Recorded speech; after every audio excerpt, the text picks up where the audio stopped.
নৱমৰ্চত যোৰহাট হোলঙাপাৰাত বীৰ লাচিত বৰফুকনৰ বিশাল প্ৰতিমূৰ্তি উন্মোচন কৰিব প্ৰধানমন্ত্ৰী নৰেন্দ্ৰ মোদীয়ে। প্ৰধানমন্ত্ৰীগৰাকীৰ আগমনৰ বাবে তৎপৰ হৈছে যোৰহাট জিলা প্ৰশাসন। সজাই পৰাই তোলা হৈছে লাচিত মৈদাম প্ৰাংগণ। সমান্তৰালভাৱে কটকটীয়া কৰা হৈছে নিৰাপত্তা ব্যৱস্থাও। সমান্তৰালভাৱে মেলেং মেটিলিত প্ৰধানমন্ত্ৰীৰ সভাৰ বাবে ব্যাপক তৎপৰতা।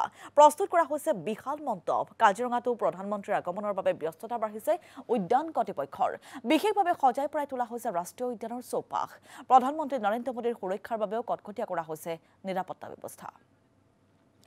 আৰু কাজিৰঙাৰ পৰা প্ৰস্তুতিৰ বুজ ল'ব আমাৰ সাংবাদিক মনোজ প্ৰতিম শইকীয়াই।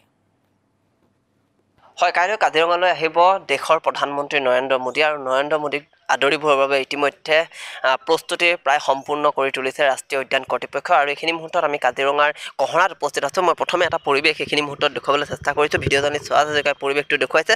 মাজত আৰু কেইটামান ক্ষণ তাৰ পাছতে যিহেতু ভাৰতৰ আটাইতকৈ চৰ্চিত আৰু জনপ্ৰিয় প্ৰধানমন্ত্ৰীগৰাকী যিহেতু আহিব আৰু তাৰ প্ৰাকখনত যদি চোৱা যায় এনেধৰণেই কাজিৰঙা ৰাষ্ট্ৰীয় উদ্যানত যিহেতু জীপ চাফাৰীৰ প্ৰগ্ৰেম ৰখা হৈছে, গতিকে এনেধৰণে যদি চোৱা যায় জীপসমূহ সজাই পৰাই তোলা হৈছে।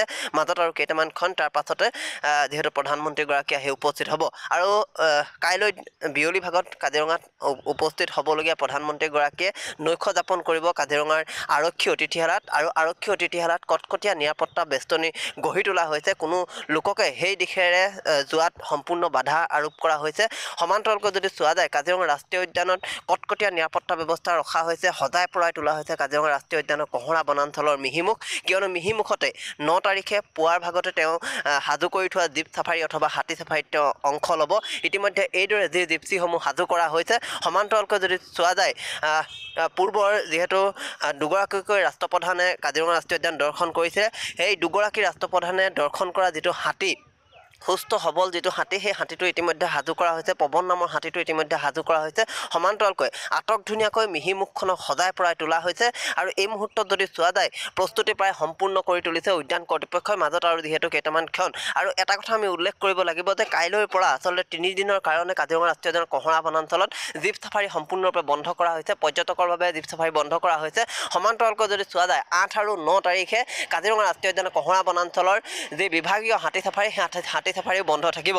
কিছু সংবাদকৰ্মী আছে, জ্যেষ্ঠ সংবাদকৰ্মী আছে, আমি আপোনাৰ ওচৰলৈ আহিছোঁ। কেনেধৰণে দেখা পোৱা গৈছে যে কাজিৰঙা ৰাষ্ট্ৰীয় উদ্যানত বিগত 2জনকৈ ৰাষ্ট্ৰপ্ৰধান আহিছিলে, তাৰ পাছত ভূটানৰ ৰজা আহিছিলে। শেহতীয়াকৈ এতিয়া প্ৰধানমন্ত্ৰী ডাঙৰীয়াই কাজিৰঙা ৰাষ্ট্ৰীয় উদ্যান দৰ্শন কৰিব। কি ক'ব বিচাৰিব?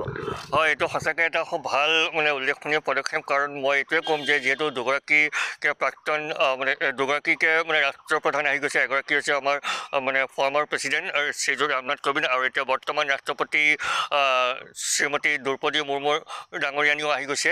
আৰু তাৰ আগতে তাৰপিছত ভূটানৰ ৰজাও আহিছিলে। গতিকে এইবাৰ আমাৰ ভাৰতৰ প্ৰধানমন্ত্ৰীগৰাকী আহিব। আৰু মই ভাবোঁ যে এইটো যথেষ্ট টুৰিজিম ছেক্টৰ এটা ইম্প্ৰুভমেণ্ট আনিব। কিয়নো যেতিয়াই VVIP বা কাজিৰঙালৈ আহে, এই এটা ভাল মেছেজ এটা যায় পৃথিৱীত যে কাজিৰঙাখন খুব ভাল জেগা, চাবলগীয়া বহুত বস্তু আছে। হয়তো সেইকাৰণে তাৰমানে আমাৰ দেশৰ প্ৰধান বা দেশৰ প্ৰাইম মিনিষ্টাৰৰ পৰা আৰম্ভ কৰি আমাৰ ৰাষ্ট্ৰপতিসকল ইয়াত ফুৰিবলৈ আহিছে, লগতে ভূটানৰ ৰজাও আহিছে। 2 নম্বৰ কথাটো হৈছে কি আমি এটা মনোজ প্ৰতিম শইকীয়া এই মুহূৰ্তত আপোনাক